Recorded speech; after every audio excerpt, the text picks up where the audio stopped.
Bienvenue dans cet espace où l'on ralentit, où l'on ressent. Je suis Anouk Troyet, gardienne du féminin sacré et des cycles lunaires. Ici, je t'invite à te reconnecter à ta nature sauvage, à ta sagesse, à ton propre rythme. Prends une grande inspiration et entre dans ton espace intérieur. C'est ton moment. Si tu crois que tu es instable, ingérable ou trop sensible, cette vidéo est faite pour toi. Et si c'était juste que tu es une femme cyclique et que c'est exactement ce qu'on t'a appris à oublier? Tu connais sûrement ces jours où tu veux tout brûler, où le moindre truc te fait bondir, et ceux où tu veux câliner le monde entier. Tout le monde est gentil, t'aimes tout le monde. Eh ben, c'est pas une anomalie, c'est un cycle, comme la lune, comme la nature et comme toi. Moi, par exemple, quand je suis dans ma période d'enchanteresse, j'ai énormément besoin d'être rassurée sur les sentiments de mon compagnon. Et je suis hyper sensible à ses mots et à ses actes. Alors maintenant, il me connaît bien, parce qu'on en a parlé, donc on en rit ensemble. Il a juste à me dire, toi, t'es une enchanteresse en ce moment, et puis c'est bon, on rigole. Mais ce que personne ne nous a expliqué, c'est qu'on nous a dressés à fonctionner comme des robots. Mais nous, on est des forêts, on est des marées et des lunes. Chaque phase du cycle porte une sagesse. Et devine quoi? C'est quand on essaie d'être constante qu'on s'épuise. Et oui. Et j'aimerais te dire encore quelque chose de fondamental. Les menstruations, c'est l'expression physique d'un cycle qui est bien plus vaste. Mais ce cycle-là, c'est un cycle qui est sacré, émotionnel, énergétique, qui disparaît jamais. Et t'as pas besoin d'avoir des règles pour être cyclique. Ça, c'est encore une fausse information qu'on nous a serinée pendant des années. Tu peux être en ménopause, en arrêt hormonal ou simplement déconnecté. Le cycle, il est en toi, du premier jour de ta vie de femme jusqu'à ton dernier souffle. Ce qu'on appelle syndrome prémenstruel, phase menstruelle ou trouble, ce sont juste des signaux, des messagers.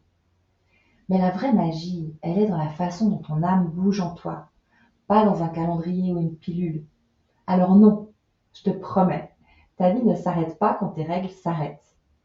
Elle entre même dans une nouvelle sagesse. Si on parle un petit peu des archétypes, par exemple, on a l'archétype de la jeune fille. L'énergie est montante, visionnaire, ambitieuse. La phase lunaire qui est associée, elle est croissante. Ça veut dire que tu peux avoir 1000 idées à la seconde. Tu ressens un élan, une clarté, une envie d'avancer. Par contre, le revers, c'est que tu te disperses. Tu veux tout faire d'un coup. Tu doutes si tu n'as pas de résultat immédiat. Alors l'énergie de la jeune fille, c'est une énergie de lancement qui est géniale pour planter des intentions. Mais il faut juste faire attention à ne pas s'épuiser avant même d'avoir semé. Ensuite, on a l'archétype de la mère. C'est l'archétype de l'épanouissement. L'énergie est rayonnante, créative, nourricière. La phase lunaire qui est associée, c'est la pleine lune. Donc je pense que tu t'imagines bien dans quel état tu es quand il y a la pleine lune. Tu es magnétique, tu prends soin des autres et de toi moyennement. Tu crées, tu partages, tu fédères. Par contre, le revers de la médaille, c'est que tu t'oublies à force de donner. Tu veux tenir pour tout le monde et tu t'assèches. C'est souvent à ce moment-là que tu vas dire je fais plein de choses pour les autres mais personne ne fait rien pour moi. En fait, c'est l'énergie de l'extériorisation, idéale pour transmettre. Mais il ne faut pas oublier de se recharger. Ensuite, on a l'enchanteresse, mon archétype préféré. C'est l'archétype du chaos sacré. L'énergie est intuitive, changeante, sauvage. La phase lunaire qui est associée, elle est décroissante. Euh, c'est aussi la période de la ménopause. En lumière, tu captes tout, tu ressens fort, tu vois à travers les masques, tu crées de la profondeur, de la magie, du vrai. Par contre, tu te juges, tu t'auto-sabotes, tu peux exploser pour un oui ou pour un non, tu perds confiance, tu te trouves trop dans les énergies. C'est l'énergie du tri, elle est super inconfortable, mais elle est puissante si on l'écoute sans se censurer. Quand on sait qu'on est dans cette énergie-là, on peut beaucoup lâcher prise et ça fait du bien. Et on en profite. Ensuite, on a l'archétype de la sorcière. C'est l'archétype de la sagesse. L'énergie est introspective, sacrée, silencieuse. Tu vas peut-être avoir envie de faire des rituels, de te remettre à lire les tarots. La phase lunaire qui est associée, c'est la nouvelle lune. Dans ses bons côtés, Cet archétype-là, il accède à ta vérité profonde. C'est là que tu te reconnectes à ton corps, tu ralentis, tu entres en vision. Par contre, c'est le moment où tu as envie de te couper du monde. Tu te sens inutile, vidé, tu n'as pas envie de voir qui que ce soit. Et tu remets tout en question.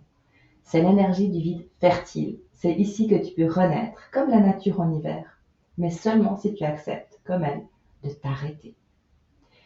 Maintenant, imagine. Et si tu faisais la paix avec ta cyclicité? Si tu savais quand poser des limites, quand créer, quand te reposer? Si tu suivais ton propre calendrier lunaire et pas celui de Google? Alors moi, j'ai une surprise pour toi. Décembre arrive et j'ai créé un calendrier de l'Avent qui n'est pas comme les autres. C'est un voyage quotidien avec ses 4 archétypes, guidés par la lune du mois, pour que tu puisses découvrir la magicienne que tu es, une case à la fois. On ne parle pas de chocolat ici, quoique, mais de révélation, de puissance et de douceur. Ce calendrier, il sera disponible à la vente sur mon site dès le 1er novembre et j'ai vraiment hâte. Il comporte des tirages de cartes oracles, des rituels faciles à faire, tranquillement chez toi. Bon, je te promets, pas de matériel complexe, on n'a pas tout un jardin de sorcières à disposition. Des mini-audios d'introspection, pas de méditation longue ou de séance d'hypnose, promis. Et tu n'as pas besoin de changer qui tu es. Souviens-toi, tu as juste besoin de te souvenir de ta nature. Et si tu as envie d'aller plus loin sur ce chemin de reconnexion à ton féminin sacré, je suis là. C'est vraiment la base de mes accompagnements. Et il y a plein de pépites et mes accompagnements justement qui se trouvent sur mon site, dont je te mets le lien sous cette vidéo. Tu y trouveras également mon blog et mon podcast. Alors à bientôt, j'ai super hâte de t'y retrouver. Merci d'avoir été là, belle magicienne. Prends soin de toi, honore la lune en toi et n'oublie pas, tu es déjà entière. À très bientôt. Et si ce moment t'a touché, pense à t'abonner ou à partager.